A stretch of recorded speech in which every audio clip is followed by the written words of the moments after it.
It's about the moments in which they push you, they crush you. As in particular, my moment that pushed me just to cope with it in a creative way, using one of the tools that I've created, the inner switch mirror. It was 1 p.m. I was sitting in the class, surrounded by 39 classmates. I tried to raise it up, but it was shaking. I couldn't. What is it that keeps pushing me away? What is it that rejects my calls? I knew the answer. I know that I knew the answer.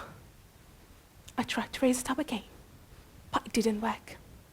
It started to shake, and suddenly, in a blink of an eye, down, down, down. Is it my problem, or shall I meet that doctor? A minute later, when I looked around, I believed that there is something here to consider.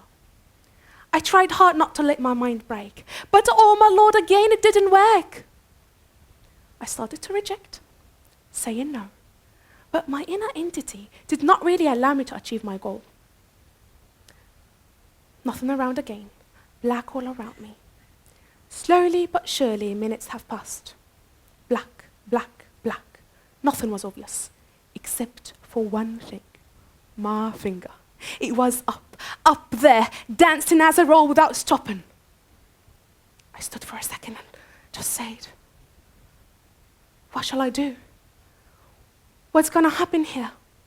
Now, what I came up with is that it was my inner self trying to help its part just to get along with each other to overcome that anxiety. A manifestation of my inner voice said, according to all of the thoughts that were happening inside. And suddenly, I stood for a second and gave myself the chance just to process the thoughts again. Well, now I'm standing here, looking at the mirror, smiling. Wow, well, that was a thing. I could really feel my thoughts passing in front of my eyes. That one. Hold it, take it, crush it, and move on. A manifestation of my inner mirror shouted, do not hesitate. Now my finger became stronger.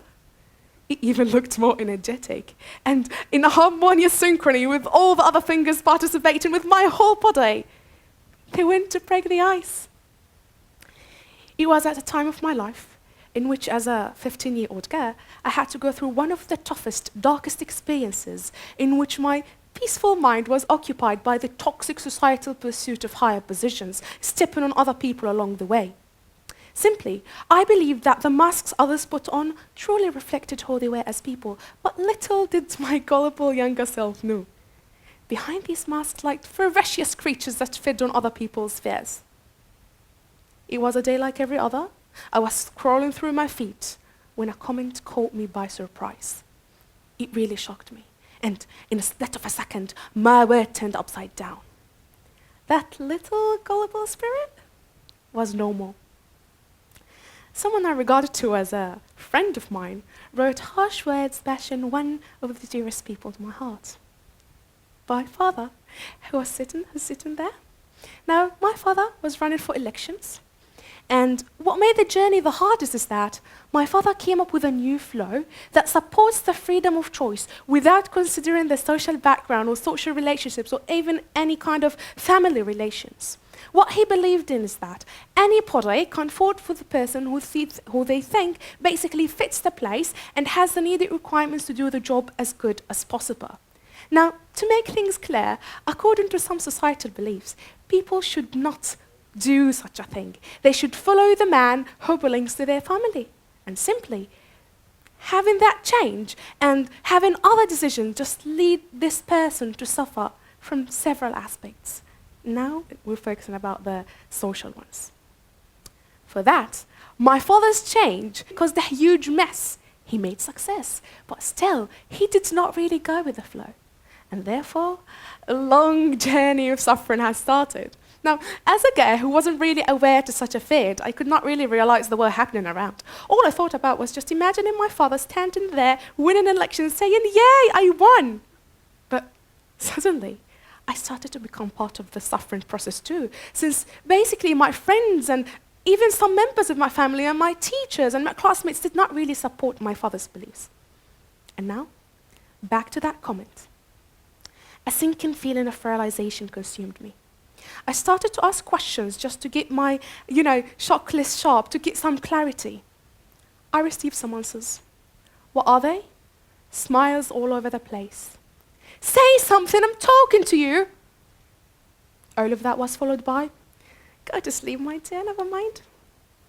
What are these words? Tell me, please, I want to know. I said, go to sleep, Habibti. I did. I went to sleep. But these eyes remained open as the mouth of a cave. They just needed to know. Someone actually managed to answer some of my questions, and you know what? Now, and only now, I do understand the reason behind my father's refusal to answer. What a bad word is around. Do I really live here? Do I really belong to such a community? No school, no people, no friends. I just want to stay home. Days passed, and that little old finger could not really go that high. Look at you, silly. You are the one who insisted to know, shouted my inner voice. Remember that not everything in life is worth knowing. Do not be sick. The word is not yours. I wish I could go back just 1 second area to put that question out of my mind. I wish I could go back. I wish I could stay blind. But guess what? That thing can never happen. And you know why? Because once you know something, you cannot unknow it. You see me here today, standing in front of you, speaking from the heart, the one silenced, shy, little scared girl who once saw the world through rose-colored glasses is now a mature human who understands that no matter how bad the world around her is and how shocking the turns of events can be, she can still stand strong and preserve that good heart of hers without caring about the meaning behind that sharp look from that man passing the street or what all these people think about my dirty shoes. Well, that shift was a result of a self-developed tool in which I've created in order to throw the limits and challenge myself. This method I called the inner switch mirror could do the job. Simply, no space for any hazards on the way of thinking. Whenever the platform gives you the chance to have that instant decision, that shall happen. Basically, there should be a process of adaptation in which the thought is being restored and recovered under the pace of reality so it can really become real, for real. Now, basically, the mindset should go over the means that protect the valuability of the thing going on, which in fact affects directly and in a very, very sharp way the process of manipulation of the thoughts. For me, that was a whole new field to discover, especially when talking about just overcoming that social anxiety from that hidden type that keeps putting all these factors aside while trying to emphasize the perfect life going around without even lacking the ability to raise up a finger. Now, according to this mirror, the reflection of each and every thought becomes very clear. An individual who simply uses this mirror has the ability to control the order of the thoughts very directly and quickly. After having their thoughts reflected clearly, there shall be an instant shift.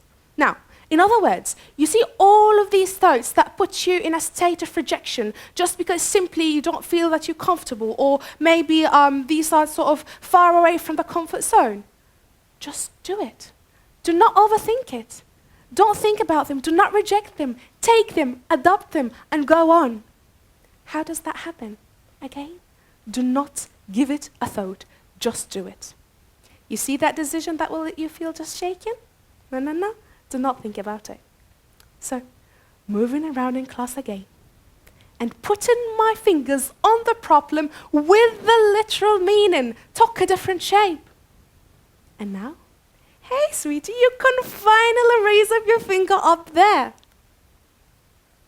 Back again, 8 p.m., crying in my room, remembering my day, having it filmed in front of my eyes with all of the contradictions happening inside and going on, and suddenly, remembering it up, and it going down, down, down.